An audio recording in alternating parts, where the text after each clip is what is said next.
ওই ডিসিদের উৎকোচ দিয়েছে, অর্থাৎ টাকা পয়সা দিয়েছে নির্বাচনের আগে। সেটা কিভাবে এনেছে আমি পুরো ব্যাখ্যাটা আপনাকে করে দিচ্ছি। প্রতিবেশী রাষ্ট্র ভারতও সাহায্য করেছে এবং গণপ্রজাতন্ত্রী চীনও সাহায্য করেছে, এবং খুব সুকৌশলে ভারতের সাথে সম্পর্ক রাখা সত্ত্বেও আমরা দেখব চীনের নিকট থেকে বড় অঙ্কের একটা টাকা নিয়েছিলেন নির্বাচনের আগে। কী জন্য? ওই উৎকোচ দেওয়ার জন্য আমলাদের, ডিসি, এসপি, ওসি সবাইকে। অর্থাৎ এটার জন্য পরিমাণও কিন্তু অনেক বেশি, সেটা প্রায় 500 কোটি টাকার মতো, তার চেয়ে বেশি বলে অনেকে যে চেয়েছিলেন।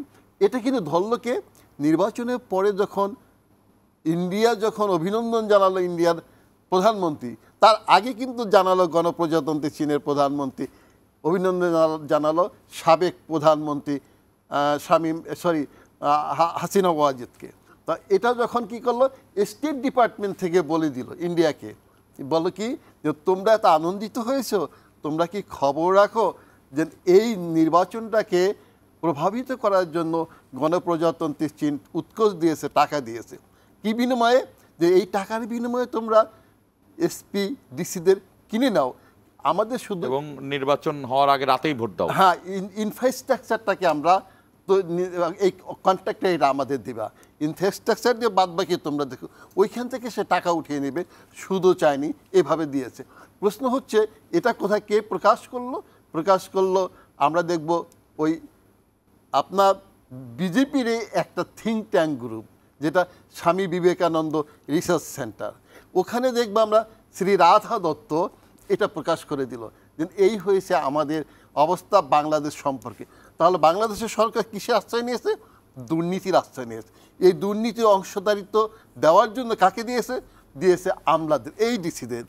তাহলে আপনি যদি আমাকে উৎকোচ দেন শাসক হয়ে, রাজনীতিবিদ হয়ে, তাহলে আপনাকে আমি মানব কেন? আপনি তো কনস্টিটিউশন মানতেছেন না, আপনি তো বেআইনিভাবে এসেছেন। এই যে উৎসাহ পেল, তারপর কি হলো? রাজনীতিবিদরা যখন নিয়ন্ত্রণ করতে গেল, তখন বললো তুমি কি হে বাপু, তোমাকে তো এমপি আমরা বানিয়েছি, তুমি মন্ত্রী তো হয়েছে আমাদের জন্য, তা আমাদের এখন ধমক দাও কেন?